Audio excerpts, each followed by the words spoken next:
Voici le premier point pour conserver une nouvelle saison, pour conserver une bénédiction, pour conserver une élévation. Si tu achètes un fruit, si tu ne le conserves pas bien, il va pourrir. C'est pourquoi on met les fruits dans un endroit précis pour les garder. Si tu fais du jus, tu ne gardes pas un bon endroit, il va fermenter. Être béni, c'est bien. Être élevé, c'est bien. Avoir un don spirituel, une onction, l'argent, tout ça, c'est bien, mais il faut savoir garder la bénédiction. Et l'un des principes pour conserver l'élévation, une nouvelle saison, une bénédiction, c'est l'activité. L'activité. Il faut être en action, il faut être en mouvement. C'est ce que Paul conseille à Timothée.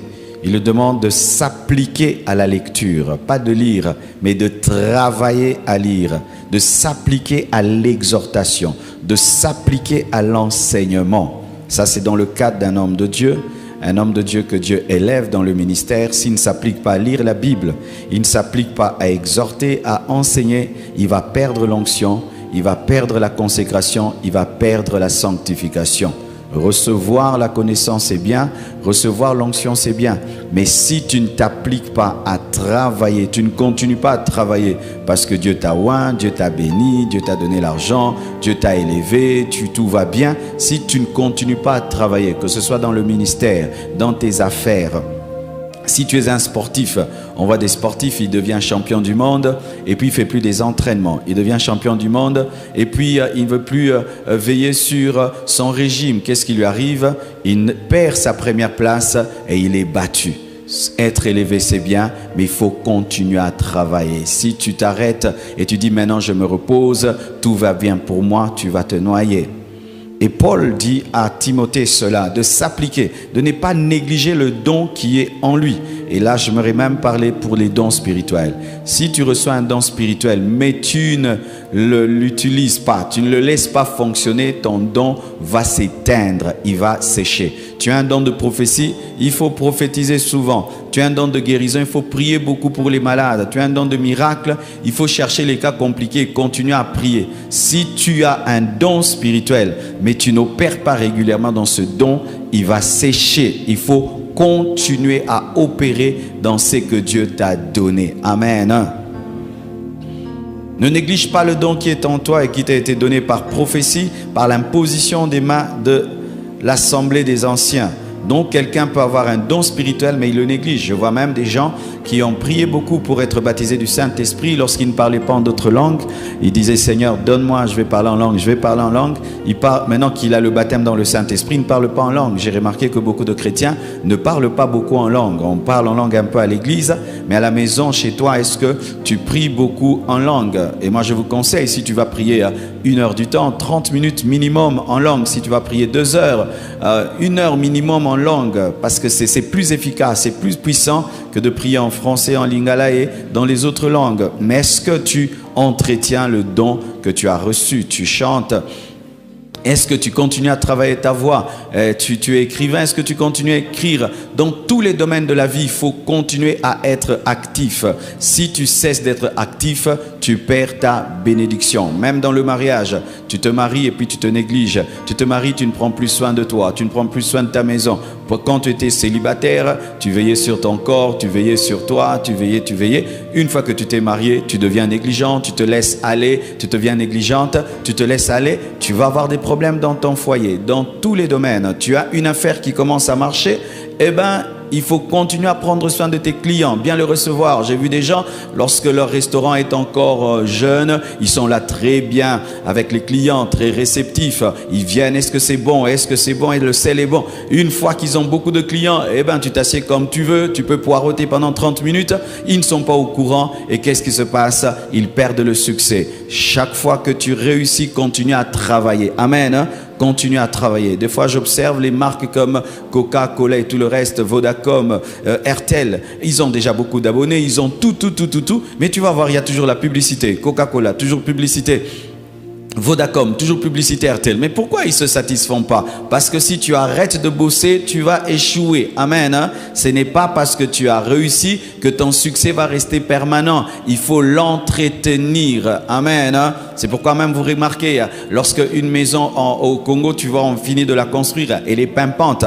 Repasse par là après une année. Hein, les murs sont sales, tout est bizarre. Pourquoi? Parce qu'on pense que on a construit une grande bâtisse, elle prendra soin d'elle-même, alors qu'il faut continuer à l'entretenir, il faut balayer, enlever les toiles d'araignée, il faut veiller, il faut repeindre, il faut repeindre, il faut repeindre. Souvent nous perdons parce que nous arrêtons de travailler et nous cessons d'être dans l'activité. Lorsque tu arrêtes de bouger, tu meurs. Lorsque tu arrêtes de bouger, tu te noies. Lorsque tu arrêtes parce que tu es arrivé, tu te noies. Même côté études, tu peux avoir fini tes études avec une grande distinction. Mais si tu ne continues pas à lire, tu vas tout oublier. Tu vas parler de ton diplôme, tu vas parler de ta licence, mais quand on va te tester, on va sentir que tu n'as plus rien dans la tête parce que tu ne lis plus. Je connais des gens, depuis qu'ils ont eu leur diplôme, ils ont jeté les notes, ils ne relisent plus, ils ne veulent plus se cultiver. Eh bien, un jour, on voudra te donner un travail, mais peut-être que le travail viendra après 3 ans que tu aies fini tes études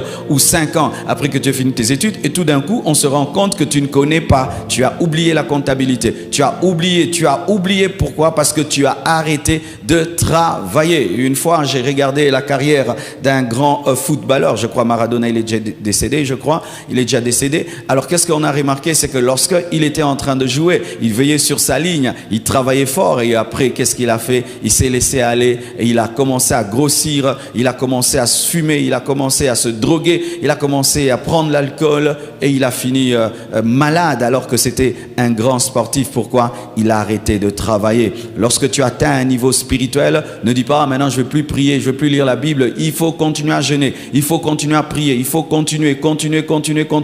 Dieu t'utilise, tu dois continuer à le chercher. Il faut continuer à être actif. Lorsque tu n'es pas actif, tu vas perdre ce que Dieu t'a donné. Tu vas descendre et tu te retrouveras au plus bas. Occupe-toi de ces choses. Paul demande à Timothée d'être occupé. Ce sont les personnes occupées qui gardent la bénédiction. Les personnes oisives perdent la bénédiction. L'oisiveté est parmi les portes du péché. Les personnes qui ne font rien pêche facilement parce que lorsque tu travailles, qu'est-ce qui se passe? C'est que ta pensée est concentrée sur ton travail, ta pensée est concentrée sur tes projets, mais lorsque tu ne fais rien, ta pensée sera occupée par des distractions et par le péché. C'est pourquoi David a péché. David a péché, pourquoi? La Bible nous dit c'était la période où les rois vont en campagne. C'était la période, si vous lisez dans 2 Samuel 11, versets 1 à 4, c'était la période où 2 Samuel 11, 1 à 4, les rois allaient en campagne, mais David a préféré rester à la maison. Il ne voulait plus aller à la guerre, c'était devenu un grand roi. Un grand roi, il n'a pas besoin d'aller se battre. Et qu'est-ce qui s'est passé? Il a vu ce qu'il ne devait pas voir, car s'il était allé en guerre, David n'allait pas voir Bathsheba. Il serait occupé à défendre, à se battre. Il n'allait pas avoir le temps. Il a eu le temps de voir parce qu'il n'était plus occupé. Occupez-vous. N'écoutez pas trop les gens qui vous disent repose-toi, repose-toi, repose-toi. Tu es fatigué, tu es fatigué, tu es fatigué. Ici, surtout au Congo, mes frères et sœurs, nous nous reposons trop. Vous savez ça? Ah oui, nous nous reposons trop. Ah, surtout moi au Congo, j'aime pas qu'on me dise tout le temps repose-toi, repose-toi. Nous nous reposons trop et nous perdons beaucoup de temps ici dans ce pays. Regardez, pour quitter chez moi, venir à l'église, j'ai fait 1 heure du temps. J'ai perdu 1 heure du temps de ma vie en train d'être dans une voiture. Normalement, je devais faire, je crois, 20 minutes. 20 minutes, même 15 minutes. J'ai fait 1 heure, des fois j'ai fait 2 heures. Nous perdons déjà beaucoup de temps dans des taxis. Et puis encore, repose-toi, tu es fatigué, tu es fatigué, tu es fatigué, tu es fatigué. Combien de temps tu travailles? Amen. Des fois même, quand je rentre un peu en retard et puis j'ai beaucoup travaillé. Non, je compte. Je suis arrivé à l'église à 17h. Si je suis rentré chez moi à 21h, je n'ai travaillé que 4 heures du temps. Je n'ai travaillé que 4 heures du temps. Mais les gens travaillent 8 heures du temps. Donc si je finis à 23h, eh ben, ça fait, c'est vrai, 23 heures. Mais si on regarde le temps que quelqu'un doit prendre au travail, ce n'est pas extraordinaire. Amen. Ce n'est pas extraordinaire parce qu'on travaille au moins 8 heures du temps. Amen. Même si tu es pasteur, tu dois travailler au moins 8 heures du temps. Même si tu es serviteur de Dieu, tu dois travailler au moins 8 heures du temps. Quelqu'un ne peut pas être mécanicien, il travaille plus que toi. Quelqu'un ne peut pas être médecin, il travaille plus que moi. Non, je ne peux pas permettre à un médecin de travailler plus que moi qui suis un médecin de l'esprit. Amen. Hein? Alors, il faut pas trop écouter les gens qui te disent repose-toi. Il faut dire, j'ai fait quoi pour me reposer? Je suis devenu qui pour me reposer? Qu'est-ce que j'ai abattu comme grand travail pour me reposer? Parce que la plupart d'entre nous, nous avons du retard dans la vie. Alléluia. Donc tu es déjà en retard et on te dit de te reposer alors que tu es en retard. Parce que les gens qui ont ton âge ailleurs, mes frères, ils ont fait déjà des grandes choses, que ce soit dans le ministère, que ce soit dans les affaires, que ce soit dans la politique, dans tous les autres domaines. Alors si toi tu es en mode je me repose, je dors, fais très attention. Moi j'ai besoin de dormir profondément 4 heures du temps, 5 heures du temps, ça me suffit. Amen. Hein? Si je dors 5 heures du temps en profondeur, ça me suffit. 10 heures du temps, je vais mourir. Alléluia. Bosser.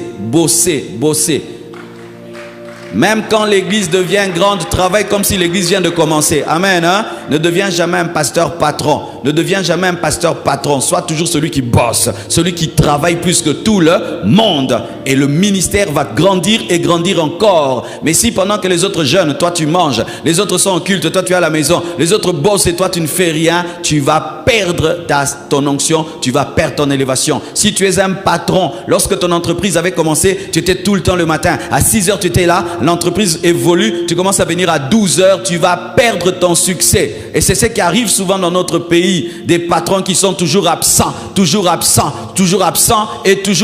ne travaillent pas et ils communiquent cet esprit de paresse à leurs collaborateurs. Travailler. Alléluia. Occupe-toi de ces choses. Donne-toi tout entier à elle. C'est-à-dire, ne sois pas à 50%. Travaille à 100%. Donne-toi tout entier. Lorsque tu travailles, tu ne dois pas travailler avec un esprit où tu te plains.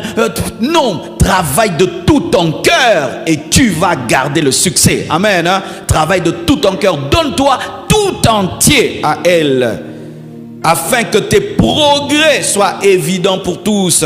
C'est-à-dire que même si tu atteins une nouvelle saison, tu dois rechercher une autre. Même si tu atteins une gloire, tu dois chercher une plus grande gloire. Même si tu atteins un succès, tu dois chercher un plus grand succès. Et pour que tes progrès soient évidents, tu dois travailler à 100%, te donner à 100%. Alléluia.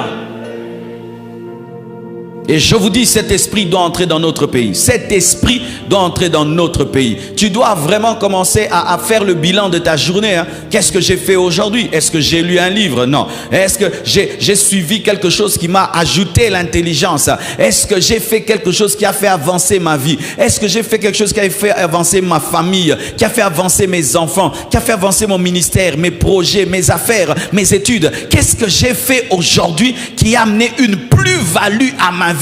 Vous devez faire le bilan tous les jours de vos vies de ce que vous faites vers la direction du progrès. Alléluia. Tous les jours. Si tu n'es pas en train de croître financièrement, crois même intellectuellement. Si tu n'es pas en train de grandir intellectuellement, grandis spirituellement. Si tu n'es pas en train de grandir spirituellement, grandis dans tes relations. Mais il faut que tous les jours, tu puisses faire le bilan. J'ai évolué. J'étais en train de lire un livre de 200 pages, mais je suis quand même arrivé à la 50e page. J'étais à la 50e page, maintenant je suis à la 100e. Au moins tu évolues. J'étais en train de lire le Nouveau Testament, je commence à finir. Bientôt je commence l'Ancien Testament. J'ai commencé à construire quelque chose, j'étais à la fondation, maintenant j'ai commencé à mettre le mur. J'étais en train d'étudier, maintenant je vais passer en licence. J'étais en train de prier, hier j'ai prié 1 heure, maintenant je prie 2 heures. Mais tu dois grandir tous les jours, et tes progrès seront évidents, c'est dire indiscutables. Donne-moi l'amen. Donne-moi l'amen.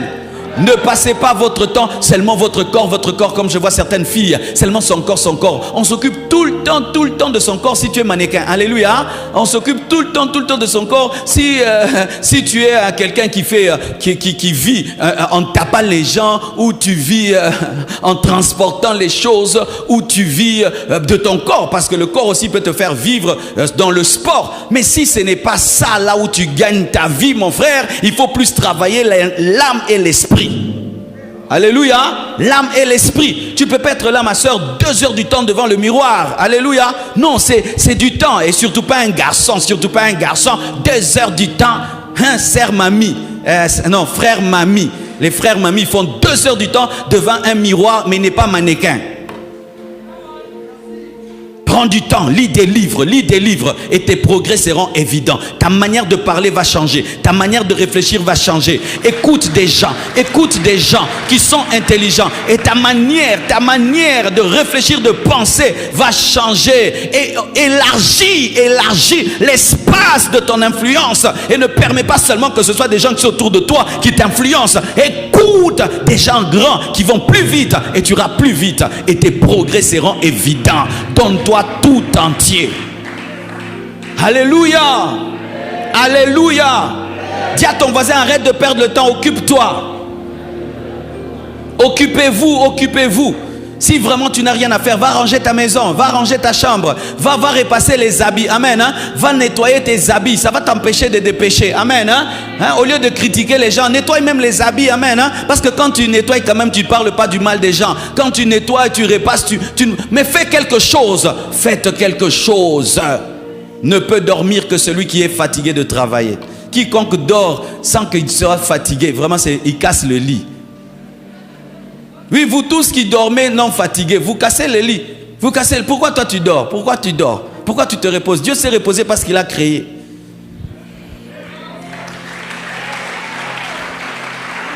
Amen, hein? Tu dors pourquoi? Tu t'es promené, tu as parlé des gens, tu t'es promené, tu as parlé des gens et puis tu dors. Tu es fatigué d'avoir quoi? D'avoir fait quoi? De t'être promené dans tout Kinshasa comme le diable qui s'est vagabondé sur la terre et Dieu lui dit, d'où viens-tu, Satan? Alléluia. Ça fait du bien quand tu as la fatigue du travail. Ça fait, tu sens vraiment que je suis fatigué, j'ai travaillé. Ah, tu dors et ça donne un profond sommeil. Mais le sommeil des paresseux, il est toujours entrecoupé. Pourquoi? Parce qu'il dort avec beaucoup d'énergie. Avec beaucoup d'énergie, donc c'est pourquoi tu tournes. Tu tournes pourquoi? Énergie. Mais c'est quelqu'un qui a travaillé, il dort sans énergie, donc comme un bébé. Et puis se recharge, demain il décolle encore. Que Dieu te donne d'être actif. Sois actif, sois actif, sois actif et sois actif. Quelqu'un m'a parlé de son ami, il a dit, pasteur, j'ai un ami, lorsqu'il a été arrêté, c'est un monsieur qui a vendu de la drogue. Et quand on l'a arrêté, il s'est donné à faire quoi? À étudier. Et en prison, il a été arrêté, je crois aux États-Unis, en prison, il a eu une licence. Il est sorti de la prison licencié. Il est malin. Alléluia. Vous voyez même certains prisonniers, quand on l'arrête, il fait du sport. Il dit, comme au lieu de ne rien faire, je fais du sport. Et il sort, il est musclé. Quand même, il a fait quelque chose. Amen. Hein? J'ai vu d'autres prisonniers, il entre là-bas, il commence à beaucoup lire. Certains finissent toute la Bible. Il a fait quelque chose. Mais il y a d'autres prisonniers, il fait que c'est battre. Pourquoi? Il n'a rien à faire. Occupez-vous. Alléluia. Regarde ton voisin, dis-lui, tu as fait quoi aujourd'hui? J'attendais le culte. Comme un pasteur. Toi, tu attendais le culte, non? Ernine. Même moi, ce n'est pas ce que j'ai fait. Amen. Hein? Moi, je n'attendais pas que le culte, mes frères. J'ai fait des choses. J'ai prié, j'ai lu la Bible, j'ai lu un livre, j'ai arrangé aussi des choses, j'ai fait des choses. Et puis aussi, j'ai prié, et puis j'ai préparé aussi la parole. Ça ne m'a pas empêché. Préparer la parole n'empêche pas de faire aussi d'autres choses. L'homme est multisystème. Tu peux faire 10 choses en un jour. Alléluia. 10 choses. Et vraiment prions pour notre pays. Qu'il n'y ait plus des embouteillages. Amen. Parce qu'il y a un problème dans notre pays, mes frères. On ne peut pas devenir des grands hommes d'affaires si par jour tu ne peux faire qu'une course. Dans un pays, il faut être capable de faire 4 courses dans une journée.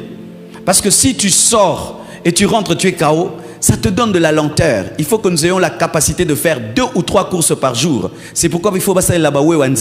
Amen. Hein? Oui, il faut qu'on fasse pour les motards leur propre chemin. C'est en train de créer un sérieux problème. Et les hommes d'affaires dans ce pays ont un grand retard. Pourquoi? Parce qu'ils ne peuvent pas travailler au maximum. Parce qu'un homme d'affaires doit avoir au moins 3 ou 4 sorties par jour. Mais si tu sors le matin, tu dois rentrer le soir, c'est tout. Mais il faut que tu sors à 8 heures, tu rentres chez toi à 10 heures, puis tu ressors encore, et puis, tu as fait 4 courses. C'est pourquoi un homme d'affaires dans ce pays doit développer des programmes la nuit. Avoir des rendez-vous à partir de 23 heures, à partir de 22 heures, quand la route est dégagée. C'est une stratégie que je vous donne. Amen. Hein? Vous savez que pendant que certains, tout le monde dort, il y a des gens qui font les affaires maintenant. Alléluia. Parce que là, il peut prendre sa voiture, il arrive. Parce que la vitesse donne le succès. La vitesse donne l'argent. Et quand tout est lent, l'argent aussi vient lentement. Ah oui, c'est la vérité. C'est pourquoi tu dois développer un réseau au téléphone. Au téléphone, tu dois être très fort au téléphone. Beaucoup de gens, quand ils ont un téléphone, ils s'amusent avec le téléphone. Le téléphone est une puissance où tu peux régler des choses au téléphone, payer des factures au téléphone, des contacts au téléphone, des réunions au téléphone, des choses au téléphone. Les mégas que tu mets, ce n'est pas seulement pour regarder des vidéos et entendre, écouter des chansons. Ça peut changer ta vie. Amen. Hein? Même au téléphone, il faut travailler. Parce que si le travail du téléphone, tu as 300 messages dans ton WhatsApp, tu n'as pas lu. Il faut travailler, c'est pourquoi regardez. Lorsque tu lis tous tes messages sur WhatsApp, ton téléphone te dit que tu as eu une activité productive, n'est-ce pas? Mais quand tu es en train de regarder des chansons, ça te dit que tu t'es distrait, n'est-ce pas? Donc répondre aux messages qu'on t'envoie, c'est travailler. Répondre aux mails qu'on t'envoie, c'est travailler. Parce que tu peux recevoir 300 messages et parmi les 300 messages, il y a un message caché qui va changer ta vie. Mais comme tu ne lis jamais, eh ben, il va t'attendre et puis quand tu viens, ce sera trop tard. Alléluia. Travailler. Même quand tu as ton téléphone, que ce soit pour travailler. C'est pour travailler ton intelligence et travailler ton intelligence. Hier, j'ai suivi 2 ou 3 vidéos sur la crypto-monnaie, mes frères. Ben, je ne suis pas allé dans leur conférence, mais j'ai appris beaucoup de choses sur la crypto-monnaie. Beaucoup de choses. Et quand ils parlent vraiment, les anamukilo yo. Tu sais, il y a des gens, même si tu ne comprends pas ce qu'ils disent, écoute seulement, tu finiras par comprendre. Ça tire les cerveaux vers le haut. Mais oui. Il y a des gens, quand ils parlent, c'est comme s'il est sans pitié. Non, continue seulement à écouter. Tu vas voir ton cerveau commence à comprendre. Parce que Dieu a donné une grande capacité à l'homme. Travailler. Travaille le cerveau. Amen. Hein? Travaille le cerveau. Donnez-moi la main, je vais parler. Il y a un esprit à la fin des temps où on veut que tout le monde soit bête. Regardez, il y a quelqu'un là, il boit de l'alcool et puis il dit un truc, tout le monde commence à faire ce truc là. On ne fera jamais ça ici. Hein? Celui qui va oser, il va voir. Je vais le suspendre. Vous voyez ça? Donc quelqu'un boit l'alcool et puis tout le monde commence à faire son truc là. Il est même reçu à cause de ce truc là. Donc on veut que tout le monde soit bête. Mais oui. Tu fais des trucs bêtes, tu mets sur TikTok 1 million de vues. Hein? Tu fais des trucs bêtes, tu mets sur YouTube 1 million de vues. Tu dis des choses intelligentes. Compliqué, l'homme là. C'est interdit d'être intelligent aujourd'hui. C'est interdit d'être profond. Sois profond, tu vas être différent. Sois profond, tu vas être différent. Sois profond. Tu n'as pas besoin de te ridiculiser pour réussir. Tu n'as pas besoin de cela. Alléluia. Soyez profond et ne passez pas votre temps à écouter que des choses basses. Vos cerveaux vont être bas. Je te dis, si tu ne fais que suivre des vidéos là, tu vas être aussi. Mais je te dis, toi tu fais des trucs là, des trucs qui n'ont pas de sens. Tu vas être comme eux. Tu vas commencer à parler c'est bas. Tu réfléchis c'est bas. Et tu rencontres des gens qui réfléchissent haut, tu t'ennuies. Tu t'ennuies. Tu attends seulement il y a divers. Divers. Quelle est l'affaire qui marche en RDC et comment on peut faire ceci? Maintenant, comment on peut investir en une année? Ça c'est. Maintenant, si on dit maintenant, hey, quelle est la dernière blague au Congo? Ah, blague, moi que tu es bima. Tu es à la page. Toutes les blagues, les nouvelles, toi tu les connais. Ça t'a fait de quoi? Et tu dis que tu travailles. Tu perds les mégas et les gigas. Donne-les-moi. Il faut tout le monde panier à ma méga. Dis à ton voisin l'activité. Ne perds pas ton temps. Ne perds pas ton temps et que personne ne te fasse perdre ton temps. Tous les gens qui t'envoient des bêtises, il faut les bloquer. Amen. Tous les gens qui t'envoient les nouvelles vidéos là, bloque-le, il te fait perdre ton temps. Il te fait perdre ton temps. Il te fait perdre ton temps. Tu ne vas pas gagner ta vie en suivant des blagues. Tu ne vas pas gagner ta vie à moins que tu aies l'appel d'être blagueur et toi tu vas réussir comme lui de finesse. Si c'est ça ton appel, que tu vas être riche en faisant rire les gens, ok. Mais si c'est pas ça ton appel, non, ça doit être des choses que tu suis un tout petit peu. Mais tu es plus dans ce que tu te bâtis, qui te bâtit, qui te bâtit, qui te bâtit, qui te bâtit, qui te bâtit. Laisse les gens dire que tu es coincé. C'est toi qui vas réussir dans la vie. Laisse les gens dire que tu es coincé. Laisse-les. Amen, hein? Soyez actifs.